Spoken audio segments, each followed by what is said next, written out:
Welcome to Not in a Huff with Jackson Huff, where we interview newsmakers, storytellers, and all-around interesting people. Sit back, relax, unless you're driving, and enjoy the show. Here's Jackson.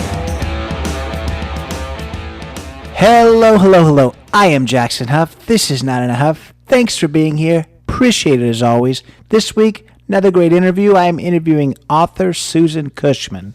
Now, Susan's written quite a few really cool books. We're going to talk a lot about her most recent book, John and Mary Margaret, that tackles a lot of really important issues.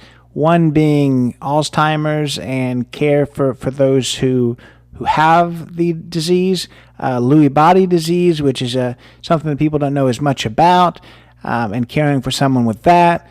And then also the huge issue of race relations. This book is told from the perspective of a white female and a black male in the 60s, both attending Ole Miss and falling in love, and the struggles that they went through during that time. You know, it's no secret that the South during the 1960s definitely had its issues, and I think that whether you're in the South, the North, and anywhere else, there was issues back then, and there's still quite a few issues, frankly. I think that the big thing that we talk about today is about the need just to understand each other, and the need to know that we all should be growing to understand each other better, regardless of what that is. Whether it's understanding each other's differences when it comes to race, when it comes to sexual orientation, when it comes to culture, ethnicity, differences, in life should be honored. They should be understood. They should be realized. We don't want to just kind of put everyone in a box and say, hey, I don't see you as any different than me. It's not always helpful because, understanding why people do what they do and the experiences they've had is a really powerful thing, and people want to be seen. So I think that is a huge thing, and I think that Susan does a really good job of capturing that as well. So we're going to talk about the book. We're going to talk about what inspired her to write the book. We're going to talk about writing in general and what got her to start writing in her mid-60s and just continuing on with that. Now she's 70 and still going strong and writing quite a few books. So I'm excited to see what she has in store there. But without further ado, I think you're going to enjoy this conversation. The one thing I want to point out is, just like I said, with big topics like Alzheimer's, mental health, race relations, those are huge topics, and I don't say I'm an expert in anything.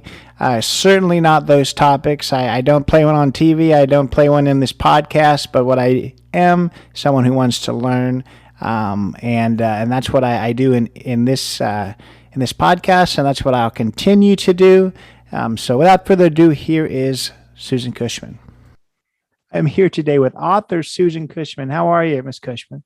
Hi, Jackson. Great. Thanks for having me. Absolutely. Thanks for joining me. I really appreciate it. Yeah. So, I kind of want to just get right into things. We're going to talk a lot about a relatively new book that you've got out. But before that, let's kind of talk a little bit about you and growing up in the South. That is a big part of your book. One of your main characters grows up in the South. I guess they both do. But let's talk a little bit about your experiences growing up there. Yeah, well, I'm from Jackson, Mississippi, and I grew up in the 50s and the apocalyptic 60s in Mississippi. There was a lot going on there, a lot of which have influenced my new book, John and Mary Margaret, because it covers 50 years of civil rights history in Mississippi and Memphis. And so I grew up there, and I'm living a little bit vicariously through my character, Mary Margaret, because even though we're a lot alike, I wish I'd had the experiences that she had when she was a teenager and met Eudora Welty, because she lived in her neighborhood. And I lived in Miss Welty's neighborhood in the 70s, and I saw her at the Jitney Jungle grocery store, and I just wouldn't go up and introduce myself. And I lived a few blocks away, and I wouldn't go knock on her door. So Mary Margaret did it for me. There you go. Yeah. And I wonder just how much, I think that's kind of a common theme in this interview, maybe, is how much of the story kind of transcends your actual life. That's one part that you kind of live vicariously, like you said. So, before we kind of talk a little bit more about the book, let's just kind of step back and talk about you as a writer. So what inspired you to be a writer in the first place? And is this your full-time profession, or is this a kind of a side hustle, if you will? I love that side hustle. It is my full-time profession, late life career now. Turned 70 in March, and I have published 7 books in the last 5 years, and I'm working on 2 more. So I'm being really, really busy. But starting in about junior high school, I knew I wanted to be a writer, and I wrote for our junior high literary publication. And then in high school, I thought I wanted to be a journalist or a reporter. And I wrote for our high school newspaper, and it was eventually advertising and business manager, which was great experience because we all need marketing skills. Unfortunately, books do not sell themselves, which some people think they do. And then I took a big hiatus. I got married very young. I was barely 19, and I raised 3 kids. My husband had a really busy professional career, and I was a stay-at-home mom. So I put a lot of this on the shelf for really a couple of decades there. I mean, I did a little bit of freelance writing for magazines, but nothing really heavy hitting yet. So it wasn't until our youngest child left for college, and that was 20 years ago, that I decided, hey, it's my turn.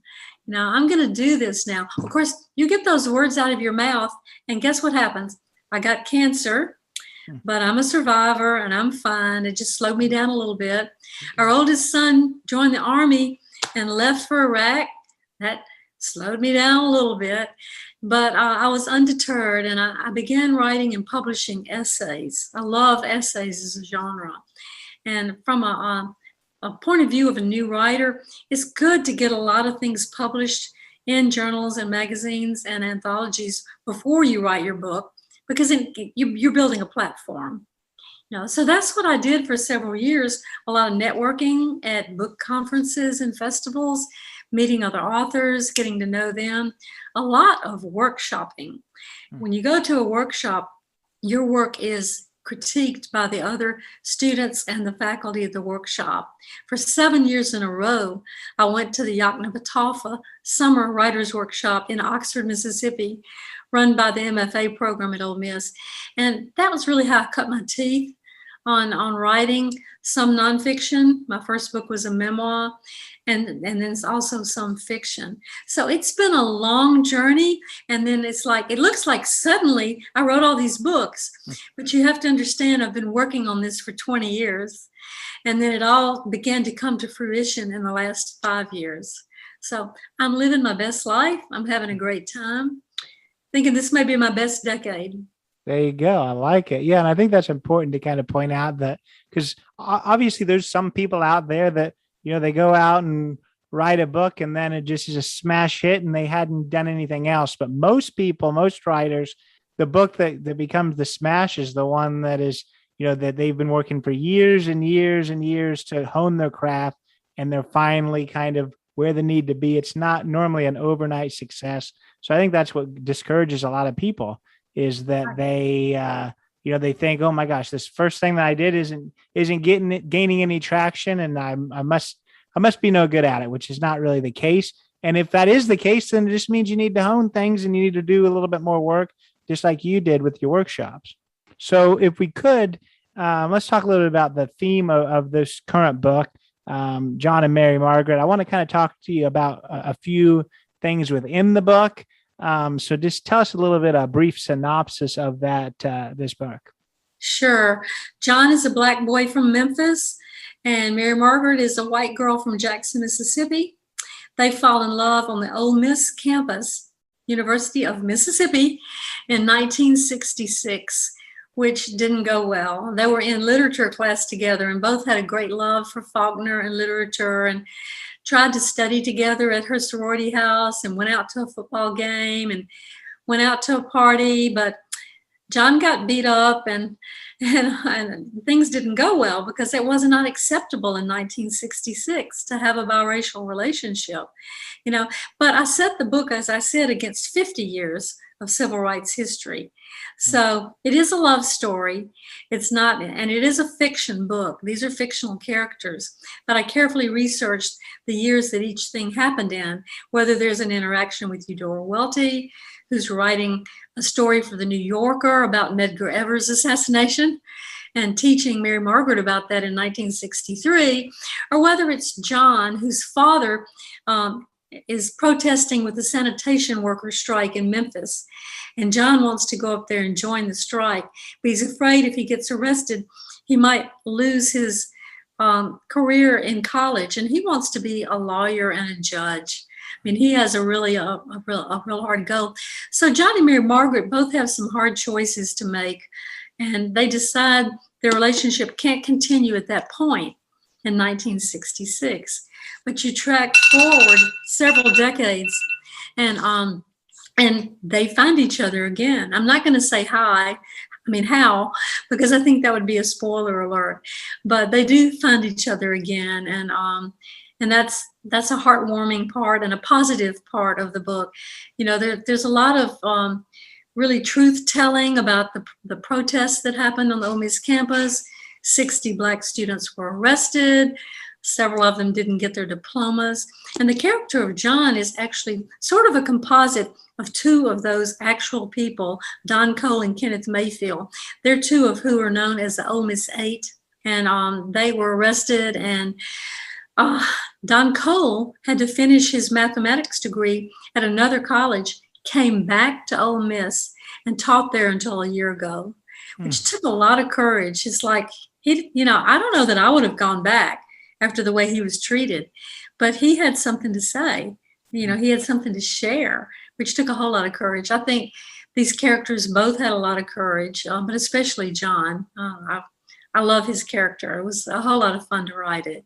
No, and I'll tell you, a lot of times with these interviews, when I interview authors, and this is not a podcast where we're, it's a normal like book discussion or, everyone's read a book and let's sit and talk about it. So a little bit of a struggle to me on exactly the questions to ask that doesn't give things away. Because I did read this book where generally, when I talk to authors, I hadn't read it yet because I want to kind of be in the same spot as the listener is. And then I go on and read it later on. But you just kind of already mentioned one thing that I wasn't sure whether we were going to talk about, but I want to now.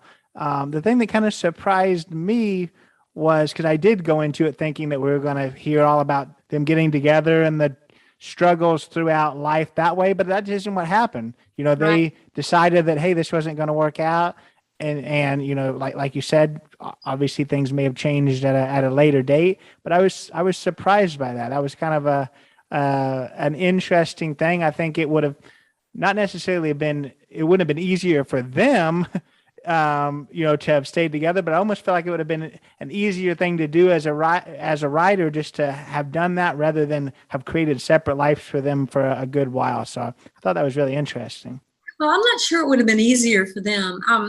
It had not been until very recently that interracial marriage was even legal in certain states. It might have still been illegal in 66. I can't remember Loving and forget the other one name.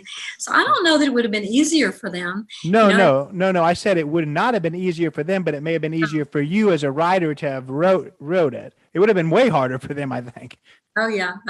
But I loved writing what they each did with their lives for the decades in between. I mean, that was part of just the fun imagination of writing fiction. Mm-hmm. And to create their lives in Memphis, where I've lived for since 1988. And I did some research, but I also have lived here. Mm-hmm. And so it was really fun creating their lives during that time and what that would have been like, with Mary Margaret married to a white man and John married to a Black woman, just did what was expected. But then something unexpected happens later, which is I'm not going to give away. There you go.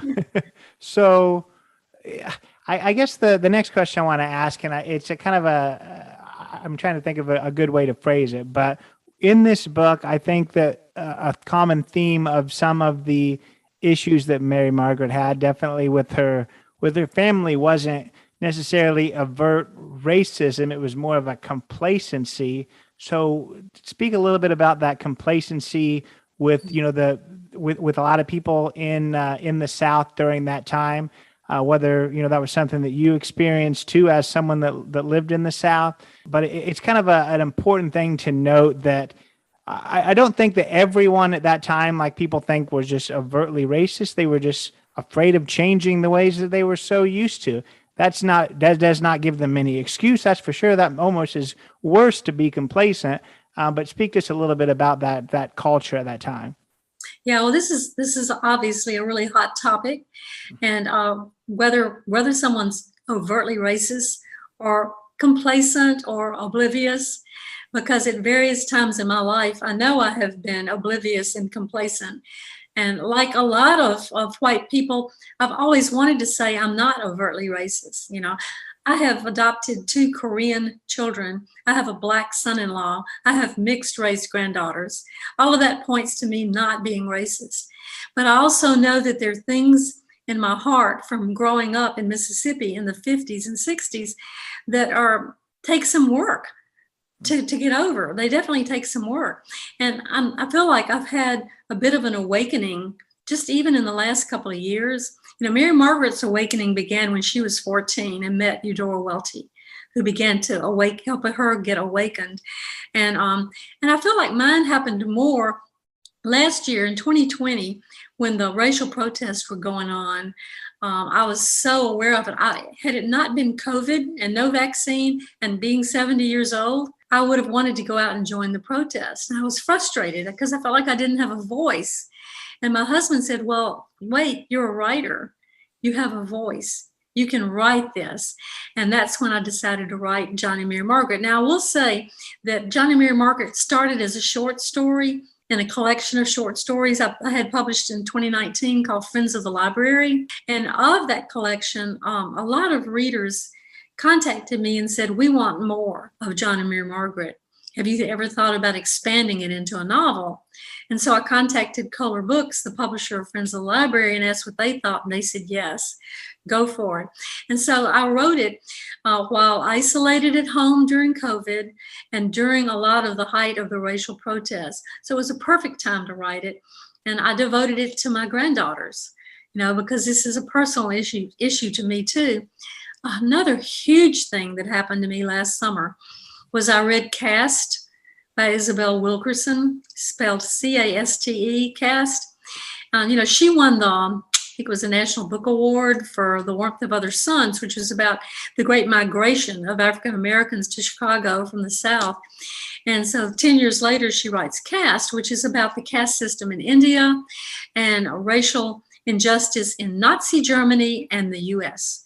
So just imagine that she's put America, Nazi Germany, and India's caste system together, which a lot of people would react right away to.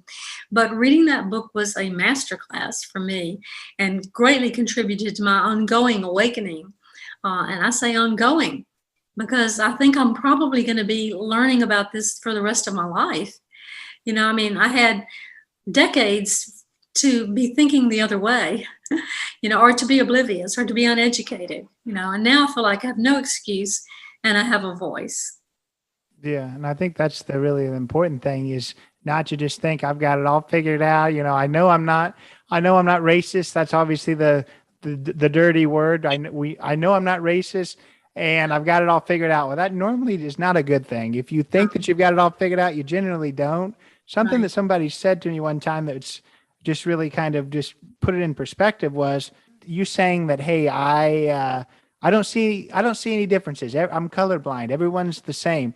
It's not a good thing. Everyone is not the same. No, realizing there are differences, right. Honoring those differences. That's truly when you're starting to get it, is to realize there's differences and hey, I've got to learn about these differences. That's a big thing, I think.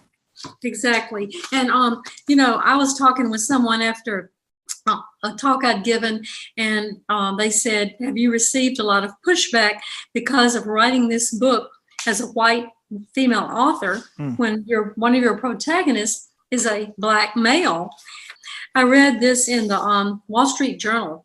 There was an article in January. Scottish author James Campbell wrote it, and it's on cultural appropriation. And he says, writers on each side of the color line have more than just the right to cross the divide and report back. It is their duty. Imaginative life depends on cultural exchange. Literature depends on the imagination. To put it another way, culture is cultural appropriation. Any artist worth the name should be willing to take a punch for it. And that was very inspirational to me. I read it after I had written the book.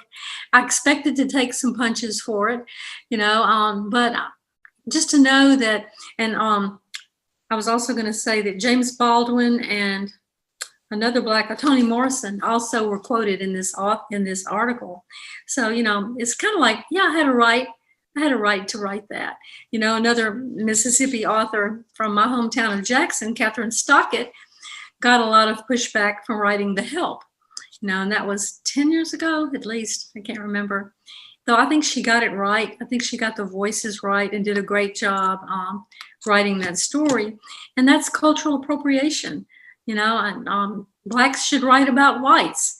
Native Americans should write about Asian Americans. I mean, we need to share. We need to share our stories and share our lives.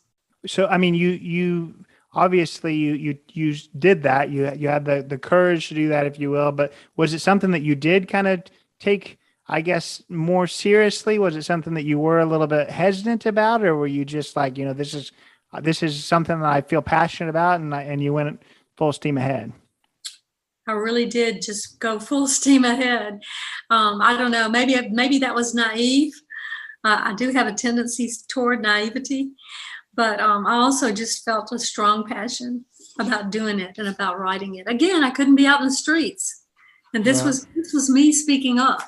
Another big theme too, you mention it. We don't have to get quite deeply into how it intertwines, but you mentioned it in the very first chapter. But there's a theme of Alzheimer's disease as well. I guess how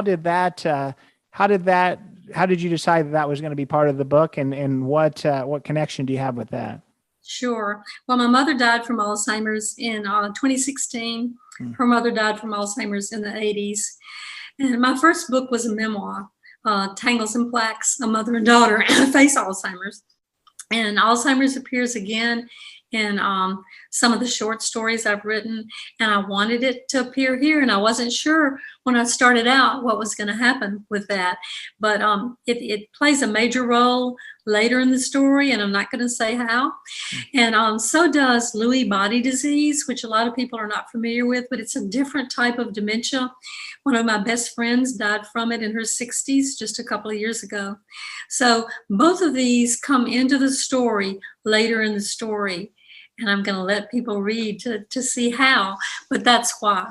Yeah, for sure. And I did remember the other disease as well. I don't know if you can speak just briefly about that, because I think people are going to hear that and say, I have no idea what that is. I do know a little bit about it, and it's kind of for a goofy reason. It's that I love the Golden Girls, and Estelle Getty actually died of Lewy body disorder. So I know a little bit about it just because of that. But tell us just a little bit about exactly what that is. What I know about it is it often strikes earlier than Alzheimer's, though there is early onset Alzheimer's. And in addition to affecting memory, it affects body movements similar to the way that Parkinson's disease does. And it moves quickly, like often from diagnosis to death can be 5 years, whereas my mother was more like 12 years with Alzheimer's. So those are the main differences: is the physical component, the early striking of it, and how quickly it moves. So I read it also in your author blurb that you, at least at some point, or maybe even now, led a creative writing group at a senior living facility. Tell us just a little bit about that experience. Oh, this is a great experience. And I kind of serendipitously, I'm going there tomorrow. It's Kirby Pines Senior Living facility here in Memphis. And I'm actually going to speak to their Book Baggers Book Club, which has over 50 people in it. But the creative writing group, there were 20 people between the ages of about 73 and 93. And I met with them every month for a while in person. And then due to COVID, we had to go to Zoom. And boy, have they lived some lives. And a lot of them are writing memoirs. And they've lived all over the world, have fabulous stories to tell. And some of them are excellent writers. But I felt like I wanted to do that to give back in two ways. One was because my mother spent the last 8 years of her life in a nursing home. And 3 years before that, in an assisted living home, and got excellent care in both places. And I was so thankful for that because I was in Memphis and she was in Jackson, Mississippi, 200 miles away. And I was burning the pavement on the highway, but I wasn't there 24/7, So that was part of why I wanted to do it. And then the other reason is because one thing that's helped me so much in my writing is participating in writing workshops. And I think 7 summers in a row, I went to the Yoknapatawpha Summer Writers Workshop in Oxford, Mississippi, led by Ole Miss MFA faculty, and cut my teeth on that. Chapters of various books of mine were critiqued in those workshops. And so it was such a great experience for me that I turned it around and led a creative nonfiction writing workshop in Memphis. I co-directed 2 writing conferences in Oxford because I feel like these are really important ways for people to get their work critiqued, hear some great craft talks, make some great friends, and network. Yeah, no, that kind of really spoke to me when I read that, because actually it was, I don't know, maybe about 25 episodes ago, but I interviewed an author. It was his very first book. He was in his mid-70s, and he actually interviewed, I think it was a dozen to 20 different baby boomers in that generation, just to talk about the crazy things and the awesome things that they're doing after retirement. So I just thought, hey, I'm sure your experience with this and just the stories they have to tell are just amazing. I think it probably just takes somebody there just like you to kind of hone the craft of writing. But I'm sure the stories aren't. There's not a lack of stories in that room for sure. No, there's not. The 93-year-old woman, this was one of my favorite things. She had never used a computer. So when she joined the writing group, she said, I need to learn how to do this. She bought a computer, taught herself how to use Microsoft Word. She wrote and published something like an 80 or 90-page memoir. Like they're supposed to turn in 15 or 20 pages each month. She would turn in 50. And I would say, no, we can't critique 50 pages from you every month. She says, I don't care. I got to write this story before I die. Oh, gosh. That was just such a joy to see that happening. No, that is really cool. So those who are maybe wanting to write, whether they're 15 or 95, what kind of advice do you have to a new writer? Well, there's a lot of paths you can take. One path I did not take was to get my MFA degree in creative writing. A great thing about doing that, if that works in your journey, is you read so much and your work is critiqued, is workshopped along the way. So that's one path to take. Of course, another path is to do what I did and live decades of life, and these life experiences give you a lot to write about, which is someone in their 20s and 30s doesn't have these life experiences. Doesn't mean they can't be successful. They certainly are, but they better either have a great story to tell, some great talent, and a hard work ethic in your 20s and 30s, to do that. And another great thing that I encourage people to do that I did is join a writing a creative writing critique group. I couldn't think of the words. And I was in 2 different ones. Each one lasted several years, where we would meet every month and critique each other's work. And that was very beneficial to me. And then attend workshops and conferences. And not only to get your work critiqued, but to network and meet people. Like at conferences, there are often pitch fests where you can pitch your work to publishers and editors and agents and meet people and begin to build a platform. Right. And I think so many people, and obviously I'm not a writer, but this is just my assumption. There's a lot of people that are just so afraid of being critiqued and people picking Yeah. apart what they're doing and those kind of things. So as a published writer, someone who has been successful, I'm sure in these critique workshops, no one had anything negative to say about your writing, correct? Oh yeah, they do. I've been in tears before at a workshop.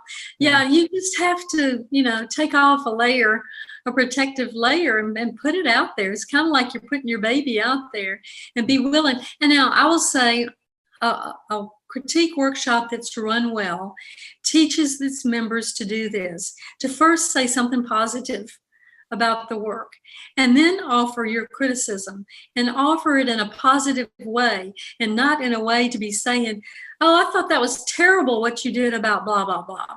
That's not helpful at all. But instead you would, it's how you phrase it. It was, hey, have you considered writing it in third person instead of first? Because maybe blah, blah, blah would help. Well, that's great, but it needs to be positive and helpful and not judgmental and not mean. Right. So, and sometimes you have to find a group that works for you, where you have chemistry with the personalities. Yeah.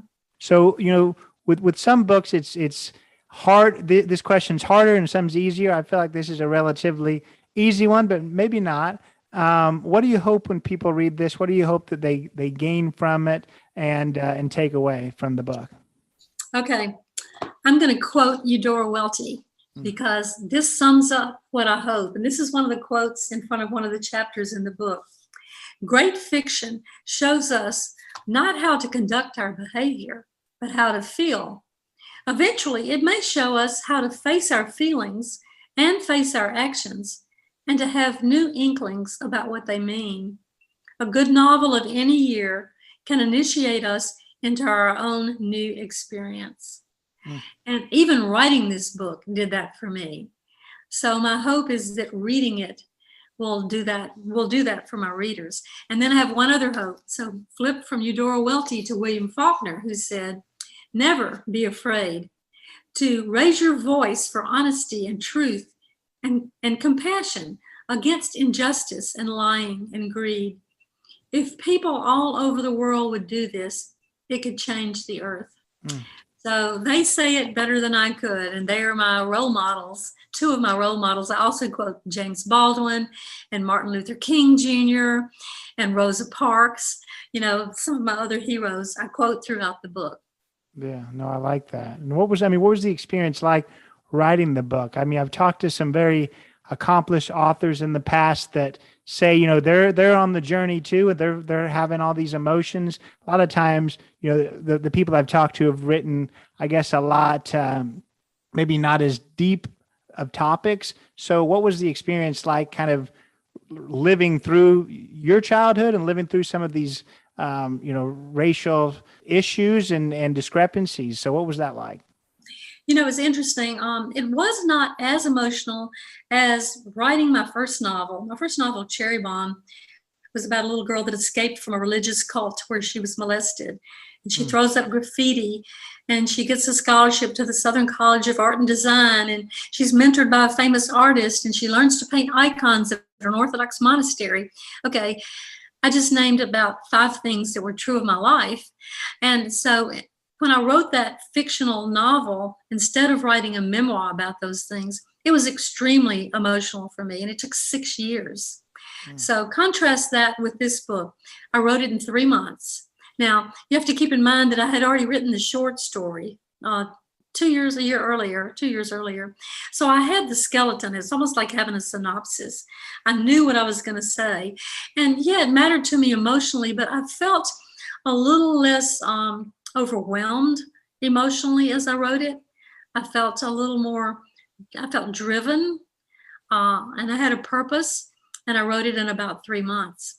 And partly is because I wanted to get it out there because things were happening, and thankfully Color Publishing agreed and got it out there in about 9 months after I turned it in to them, which was incredible. No, that's really awesome for sure. So you mentioned a couple of your other books. I want to give you the chance. Obviously, we're here to talk about John and Mary Margaret, but tell us just briefly about some of those other books if someone's picking this up and like, I don't want to just have one book from Susan Cushman. I want to hear some of the other ones too. Sure. Well, I've written 4 and I've edited 3. And the 4 I've written are the memoir, Tangles and Plaques, A Mother and Daughter Face Alzheimer's. And the way I wrote that book was over a period of about 8 years, as I was visiting my mother in the nursing home in Jackson and driving back and forth and dealing with, I had moved her out of her home, sold her house, taken care of her finances, her legal, her everything as she lost herself through Alzheimer's. So it was an incredible journey, but I would come home and write blog posts about each. So I took 60 blog posts and turned them into a book. Again, this was suggested by people who read my blog. My blog, Pen and Palette, I've been active in that since 2012, I think. So that was like the hardest book to live, but the easiest book to write because the blog posts were done. So that came out the same year as Cherry Bomb, the novel, which I've just told you about. And in between those coming out, I think I have ADD. I always have to have a project going on or I get bored. I decided I wanted to put together an anthology because I had essays published in anthologies. And I thought, I'm going to try putting one together. And I invited 20 women to contribute essays to an anthology titled A Second Blooming, Becoming the Women We Are Meant to Be. And these were all published authors. The preface was by Anne Lamott. And it's about women telling their stories of second chances in life, second marriages, a second chance after surviving incarceration or cancer or getting sober or a divorce. And so that was published by Mercer University Press in between the memoir and the novel, all in the year 2017. Well, the anthology was so much fun and so much easier than writing a book that I decided to do it again. So in 2018, my second anthology was published by University Press of Mississippi, and it's called Southern Writers on Writing.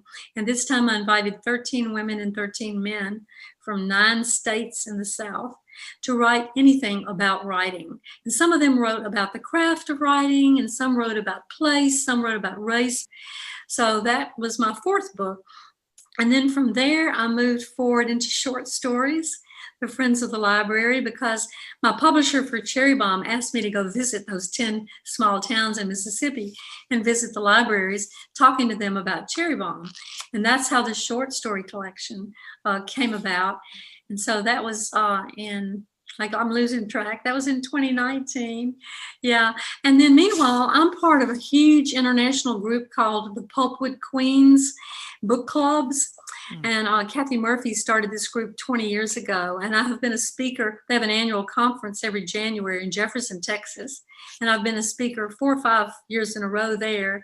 And she wanted to celebrate our 20-year anniversary, January of 2020. And she asked me to put together an anthology. So there are 67 essays by authors and book club members, and it's called The Pulpwood Queens Celebrate 20 Years. That came out in December of 2019. So that all was leading up to John and Mary Margaret. I don't think I've left anything out. So that's 7 books in 5 years. I'm right now working on another anthology that Mercer University Press is going to publish. I'm not going to say anything more about it yet. And I've started a new novel. So I'm having a great time, and all my books are available at anybody's independent bookseller, but also online. So wherever you want to, you can get them. Yeah, it sounds like you've just been kicking back and not doing much the last few years. Yeah, that's. And I guess the one question I want to ask about that is you talked about deciding to become a writer later in life. So what's your family think of you just really grabbing this bull by the horns and taking off? It wasn't just like, I'm going to write one book. You've really, really dived headfirst into it. So what are they saying about all this? They're so supportive. My husband is, he's a physician, and he's in academic medicine and a lot of research, hypertension, diabetes. He has had, and is still having at age 72, a really busy career. And so he understands that the years that I stayed home were pretty much because he was busy and gone so much. So it was a bit of a sacrifice. On the other hand, I absolutely loved being a soccer mom, a stay-at-home mom. And it was like that was my career. At that time in my life, that's what I chose to be doing. And now I'm choosing this, and my kids are really cheering me on. I think they loved that I was the soccer mom, but they're not. My daughter is a professional, full-time professional in IT. And but so she's choosing a different path. She's not a stay-at-home mom, but she's doing what works for her. And they're all proud of me and cheering me on, all three kids and my husband. So and my husband, of course, has supported me financially as I pursue this, because you don't make a big living writing books unless you're a New York Times bestseller. People are shocked at how little you make off the sale of books. You have to sell in the millions. And so I'm not in it for the money. I want to sell a lot of books so that a lot of people will read and I can connect with them. Absolutely. No, that's awesome. Yeah, for sure. So you've already kind of mentioned where people can pick up the book. Any of their friendly local bookstores, online as well, if that's what they prefer. But how can people connect with you further? Yeah, my website is easy enough, www.susancushman.com. And within that website, my blog is Pen and Palette. And I post about once a week. Absolutely. Well, I've enjoyed speaking with you. It's been an absolute pleasure for sure. I do recommend anyone go out and check out this book and all the other ones that you've written and all the ones you're going to write, because I think that it doesn't sound like there's an end in sight. I didn't hear that I'm wrapping up this whole writing thing. So yeah, it's been an absolute pleasure. Thank you, Jackson. I appreciate it so much. Thanks for the opportunity. So that was Susan Cushman. Really cool interview. Really enjoyed speaking with her, just hearing about her passion for writing, hearing about the reason that she was so inspired to write John and Mary Margaret, about some of her other books. Just a really fascinating, cool person that has had a lot of really cool experiences in life, and she's decided to write those down and let us all learn from those experiences. So I appreciate her being here. I appreciate you being here. As I said in the beginning, my goal always is just to learn and to grow and to understand more complex issues. I don't think I necessarily am ever going to completely understand every complex issue, but I strive to learn. As you heard a few times in this interview, when we're talking about one complex issue, and that's Alzheimer's, I don't always even say it correctly. I kind of say Alzheimer's with that T in there. So, there's a lot to learn about all these complex issues, even on how to say it correctly. So I appreciate you being here. I appreciate Susan's time. I hope you enjoyed this. I hope you learned just a little bit about all of these issues and maybe gave you something to think about. But go check out the book.